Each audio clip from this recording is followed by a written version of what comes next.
Hello friends, मैं हूं इमदाद शेख और आप देख रहे हैं आपका अपना मन पसंदीदा चैनल माई गाइडल टीम।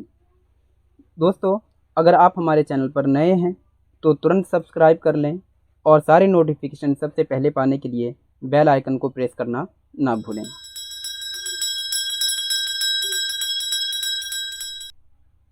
आज के इस वीडियो में हम फ्रेडरिक विलियम ऑगस्ट फ्रोबेल के बारे में डिस्कस करेंगे, जिनको हम फ्रोबेल के नाम से भी जानते हैं। और इनके बारे में भी आपने काफ़ी सारे एग्ज़ाम्स में क्वेश्चंस देखे होंगे, चाहे वो सीटेट हो, रीट केवीएस वगैरह में आपने देखे होंगे। तो इससे रिलेटेड डिस्कस करेंगे और हो सकता है कि ये पॉइंट्स आपके अपकमिंग एग्ज़ाम्स में बेनिफिशियल साबित हो जाए। तो शुरू से लेकर लास्ट तक हमारे साथ इस वीडियो में बने रहिएगा। तो बेसिकली इस वीडियो में हम सबसे पहले अर्ली लाइफ ऑफ फ्रोबेल के बारे में डिस्कस करेंगे कि फ्रोबेल की जो आरंभिक ज़िंदगी थी वो कैसी थी। इसके बाद हम फ्रोबेल की प्रकाशित रचनाएं यानी कि फ्रोबेल्स पब्लिकेशंस कौन कौन सी थी उसे डिस्कस करेंगे। किंडरगार्टन पद्धति से क्या अभिप्राय है, किसे कहते हैं किंडरगार्टन पद्धति, उसके बारे में डिस्कस करेंगे। फिर किंडरगार्टन पद्धति जो है इसके आधारभूत सिद्धांत यानी कि जो बेसिक प्रिंसिपल्स हैं वो क्या होते हैं उसको हम डिस्कस करेंगे इसी वीडियो में। और आगे हम किंडरगार्टन पद्धति के जो गुण हैं, कैरेक्टरिस्टिक्स को डिस्कस करेंगे। फिर किंडरगार्टन पद्धति की प्रमुख कमियां यानी कि लिमिटेशंस क्या कौन कौन सी थी, और फ्रोबेल की आधुनिक शिक्षा पर क्या प्रभाव पड़े, contribution of Froebel to modern education, इसको डिस्कस करेंगे। और इस वीडियो के आखिर में हम फ्रोबेल का शाश्वत अथवा अमर संदेश यानी कि फ्रोबेल्स एटर्नल मैसेज क्या था, उन्होंने पूरी दुनिया को क्या मैसेज दिया, उसको हम डिस्कस करेंगे। तो ये सारी की सारी चीज़ें इस वीडियो में हमें एक एक करके बहुत ही डिटेल्स में डिस्कस करेंगे। तो बने रहिएगा। आई होप कि आपको सारे कॉन्सेप्ट जो है क्लियर हो जाएंगे और आपके अपकमिंग एग्ज़ाम के लिए ये सारे पॉइंट्स बहुत ही बेनिफिशियल साबित होंगे। चलिए शुरू करते हैं वीडियो को बिना किसी रुकावट के। तो सबसे पहले फ्रोबेल की हम किंडरगार्टन शैक्षिक पद्धति जो थी वो एक्चुअली क्या थी, इससे पहले थोड़ी सी उनकी हम लाइफ के बारे में देख लेते हैं। ठीक है, तो किंडरगार्टन पद्धति जो था या जिसको हम किंडरगार्टन प्रणाली कहते हैं, किंडरगार्टन प्रणाली के जन्मदाता वो फ्रेडरिक विलियम ऑगस्ट फ्रोबेल हैं, जिनको हम शॉर्ट में फ्रोबेल कहते हैं। ठीक है, तो और इनका जन्म के बारे में बात करें, अगर हम ये जानना चाहें कि इनका जन्म कब हुआ था, तो इनका जन्म जो है जर्मनी में सन 1782 में 1782 में हुआ था, जर्मनी में।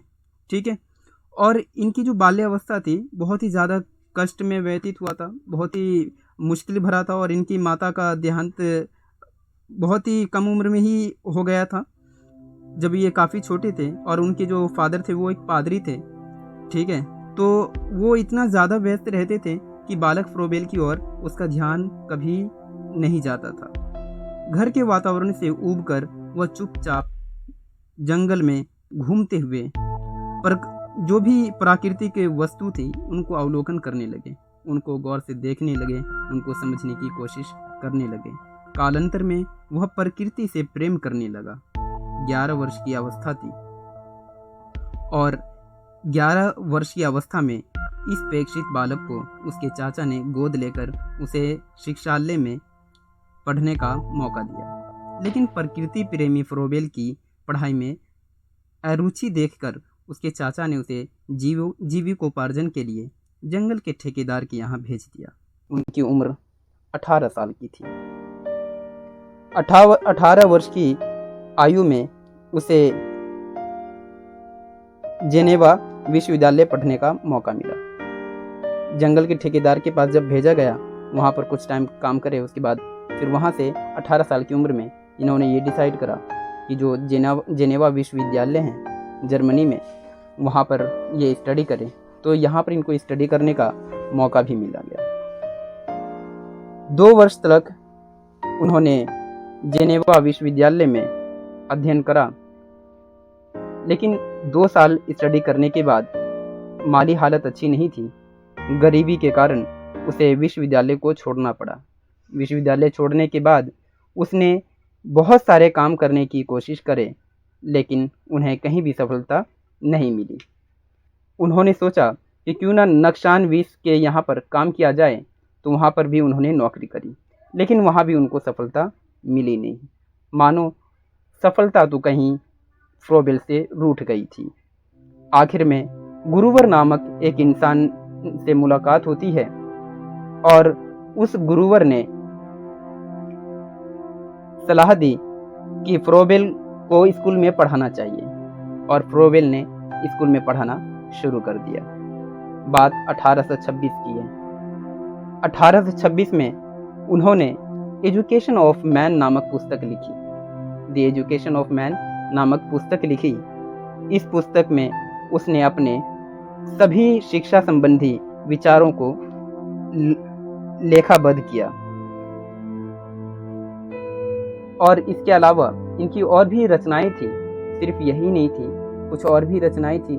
जैसे कि देखिए, फ्रोबेल की जो अगर हम कुछ प्रमुख रचनाओं के बारे में बात करें तो फ्रोबेल ने द एजुकेशन ऑफ मैन लिखा था, pedagogies of kindergarten, education by development, mother play and nursery songs. तो ये सारे फ्रोबेल्स की जो हैं प्रकाशित कुछ पुस्तक थी। तो हम बात कर रहे थे कि उन्होंने एजुकेशन ऑफ मैन नामक पुस्तक लिखी।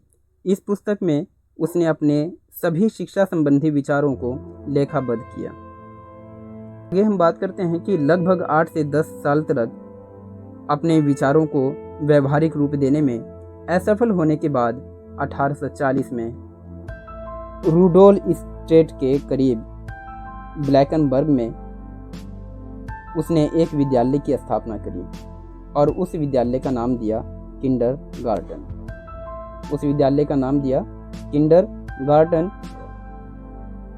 यानी कि बालोद्यान। यह विद्यालय किलाऊ से 2 मील की दूरी पर स्थित था। फ्रोबेल को क्रांतिकारी समझ करके 1851 में राज्य ने किंडरगार्टन स्कूल को बंद कर दिया और इसकी वजह से फ्रोबेल जैसे एक शिक्षाविद को इतना ज़्यादा आघात हुआ, इतनी ठेस पहुंची कि वो इस सदमा को बर्दाश्त ना कर सके और 1852 में 1852 में उनकी मृत्यु हो गई।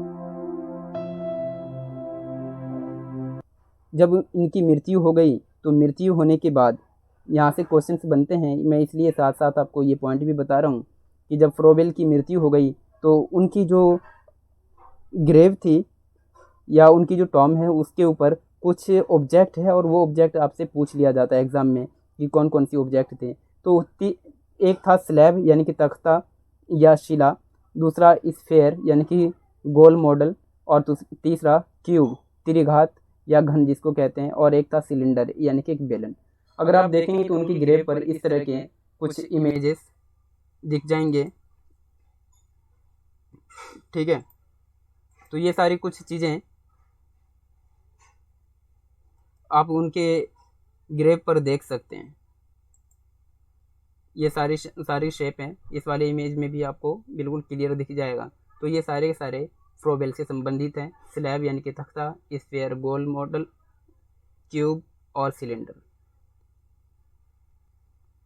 जब उनकी मृत्यु हो गई तो फ्रोबेल ने जिस महान शिक्षण पद्धति की स्थापना करी उसका अनुसरण आज पूरे संसार में किया जा रहा है। उनके जीवन का महान उद्देश्य व प्रयोजन ही था। वे हमेशा कहा करते थे कि हमें अपने बच्चों हेतु जीवित रहना चाहिए। ये कुछ फ्रोबेल के बारे में था। आगे हम बात करते हैं किंडरगार्टन पद्धति के बारे में, जिसको इन्होंने विकसित करा था। तो किंडरगार्टन पद्धति से क्या अभिप्राय है, आखिर ये था क्या, इसको भी हम समझ लेते हैं। तो किंडरगार्टन जो है एक जर्मन शब्द है जो 2 शब्दों से मिलकर के बना है। एक शब्द है किंडर और दूसरा जो शब्द है वो है गार्टन, ठीक है। जिनका अगर हम अर्थ के बारे में बात करें तो अर्थ होता है इनका बालक का बागीचा। इन दोनों शब्दों के अगर अर्थ देखें तो अर्थ होता है बालक का बागीचा।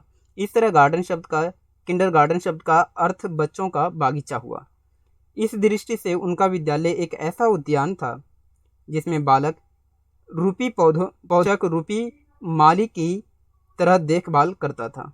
यानी कि जो बच्चे थे वो एक फूल की तरीके से थे और जो टीचर है वो एक गार्डनर की तरह से काम करते थे। इस स्कूल में बालकों को खेलने कूदने, हंसने, घूमने फिरने की पूरी आज़ादी हुआ करती थी। तो इस तरीके से अगर हम देखें उनके विद्यालय के बारे में, तो बालक जो है वो रूपी पौधा था, यानी कि पौधे की तरह से रूप दिया गया था बच्चों को उनके स्कूल में, किंडरगार्टन जो स्कूल होते हैं। और शिक्षक को एक माली के तरीके से दिया गया था कि जिस तरीके से माली क्या करता है, पौधों को सींचता है, उनकी देखभाल करके बड़ा होने में मदद करता है, वैसे ही किंडरगार्टन पद्धति में टीचर का एक रोल होता है। इस स्कूल में बालकों को खेलने कूदने घूमने फिरने की जो है पूरी आज़ादी दी जाती है।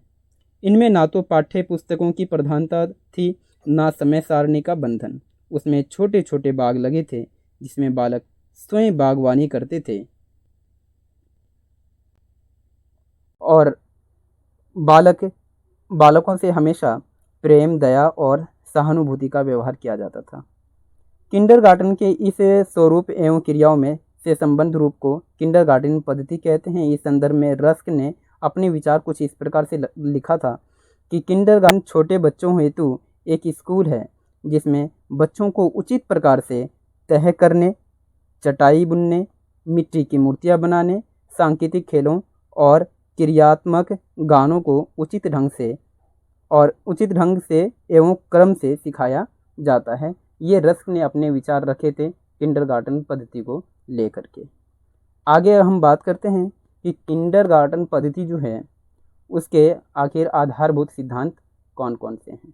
तो किंडरगार्टन पद्धति के आधारभूत सिद्धांत को हम ऐसे समझ सकते हैं कि सबसे पहले इसमें सामाजिकता का सिद्धांत होता है।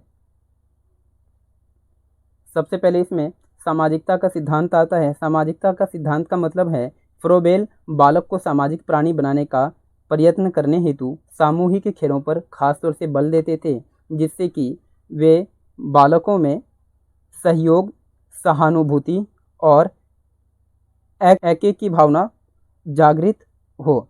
इस तरह समाज ही सर्वमुख साधन है जिससे बालकों की स्वक्रिया को विकसित होने का मौका मिलता है।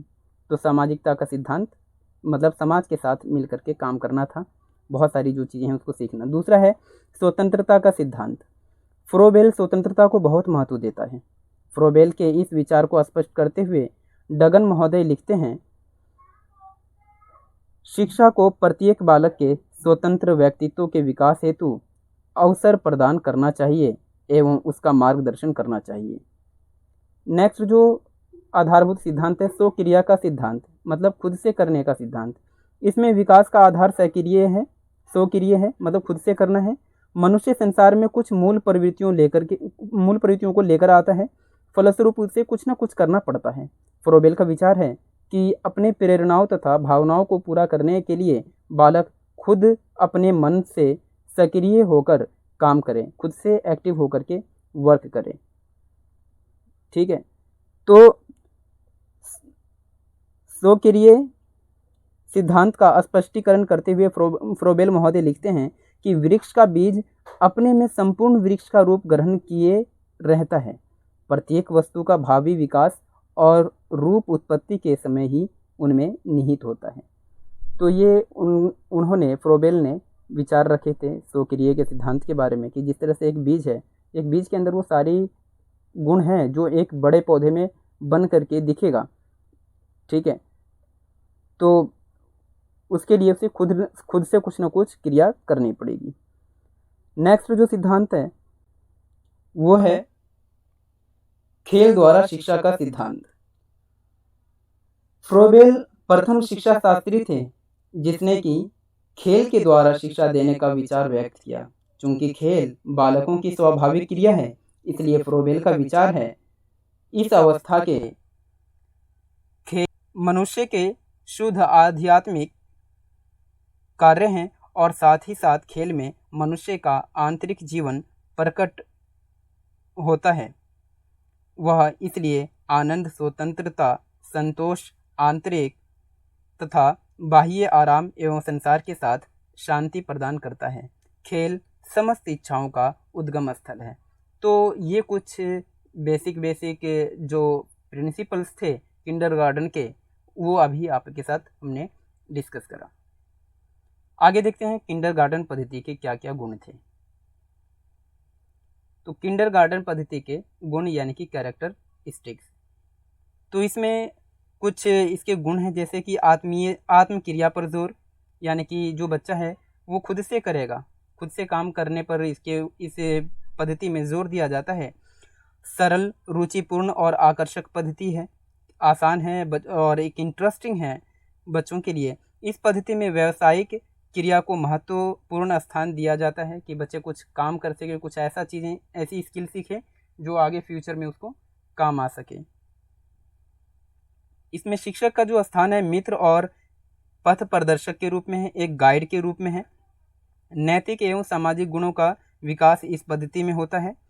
किंडरगार्टन पद्धति स्कूलों में बालकों सौंदर्यात्मक विकास होता है, बहुत सारी जो स्किल्स हैं जब वो सीखते हैं तो उनका सौंदर्यात्मक विकास भी होता है और आधुनिक शिक्षा को आधार प्रदान करता है। तो ये सारे कुछ कैरेक्टरिस्टिक्स हो गए किंडरगार्टन पद्धति के। इसके अलावा दो और भी हैं। एक है किंडरगार्टन पद्धति के सिद्धांत सार्वभौमिक है, मतलब हर जगह यूनिवर्सल है, हर जगह इसको अप्लाई किया जा सकता है। और 9th जो इसकी कैरेक्टरिस्टिक है कि शिशु शिक्षा हेतु अधिक उपयुक्त है। जो छोटे बच्चे होते हैं उसके लिए ये मेथड बेस्ट माना जाता है। ठीक है, अब देखिए जितनी भी चीज़ें होती है उसके दो एस्पेक्ट तो होते हैं, पॉजिटिव के साथ साथ कुछ ना कुछ नेगेटिव भी होते हैं।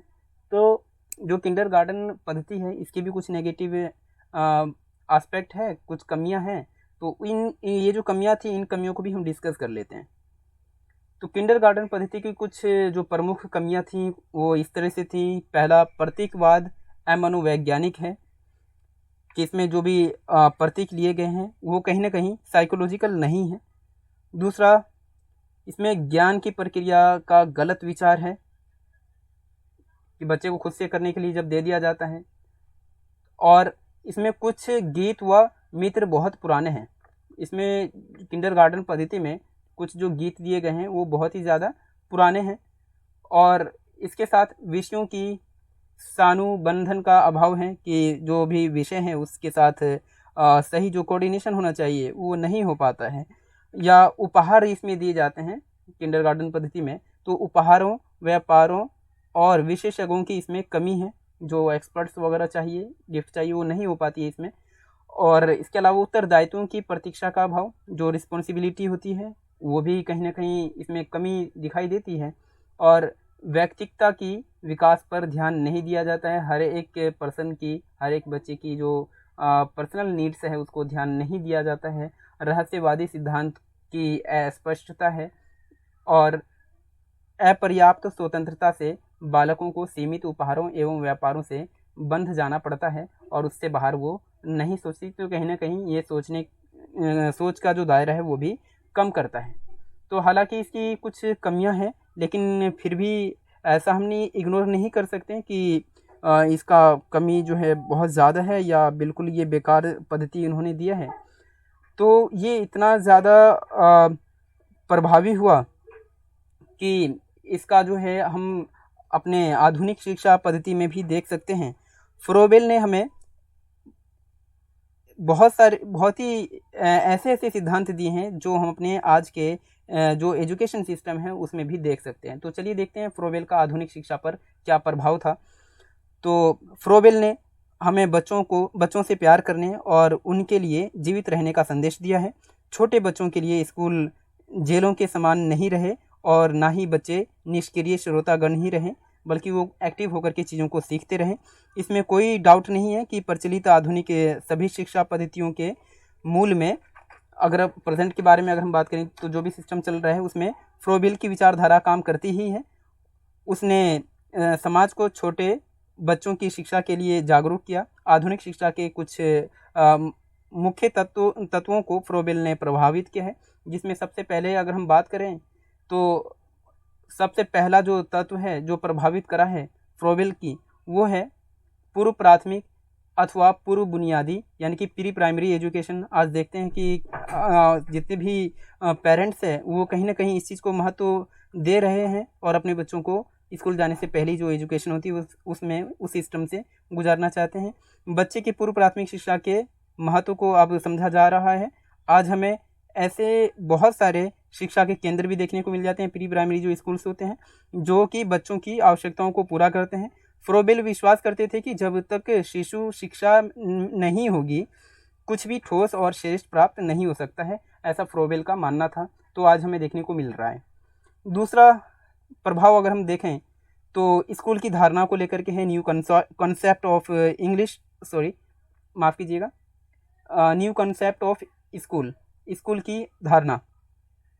फ्रोबेल का शिशु विहार एक छोटा सा संसार था जहाँ सभी उत्तरदायित्व को बांट लेते थे। भाईचारे, सहानुभूति तथा सहकारिता की भावना को सब व्यवहार में लाते थे। उसका स्कूल छोटा सा समाज था। आधुनिक शिक्षा में स्कूल को छोटा समाज के रूप में माना जाता है। आधुनिक स्कूल में सहकारी संस्थाएं समझा जाने लगा है। तो ये भी उनके जो सिद्धांत है उसी का कहीं ना कहीं कोई प्रभाव है। तीसरा प्रभाव अगर हम बात करें तो बच्चे के व्यक्तित्व का मान, यानी कि due regard to the personality of the child. Froebel बच्चों के लिए जिया और बच्चों के लिए मरा। उन्होंने जीवन भर बच्चों के लिए कार्य किया। बच्चों के लिए उनका हृदय लबालब भरा हुआ था। आधुनिक शिक्षा भी बच्चों के व्यक्तित्व को बहुत महत्व देता है। चाइल्ड सेंटर्ड एजुकेशन के बारे में आज हम हर कोई बात करते हैं, तो ये भी कहीं ना कहीं फ्रोबेल से ही प्रभावित है। नेक्स्ट अगर हम फोर्थ प्रभाव के बारे में बात करें, बच्चे के व्यक्तित्व के अध्ययन पर बल, emphasis on the study of individual child. Froebel ने बच्चों की प्रवृत्तियों तथा उसकी भावनाओं के अध्ययन पर बहुत बल दिया।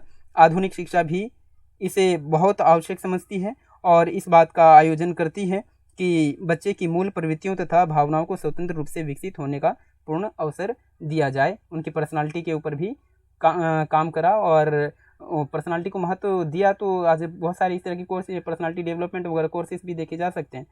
तो ये सारे उन्हीं के प्रभाव हैं। तो वाकई वो एक फ्रोबेल जो है एक बहुत ही जीनियस पर्सन थे। नेक्स्ट अगर हम प्रभाव के बारे में बात करें तो खेल द्वारा शिक्षा, यानी कि एजुकेशन थ्रू प्ले।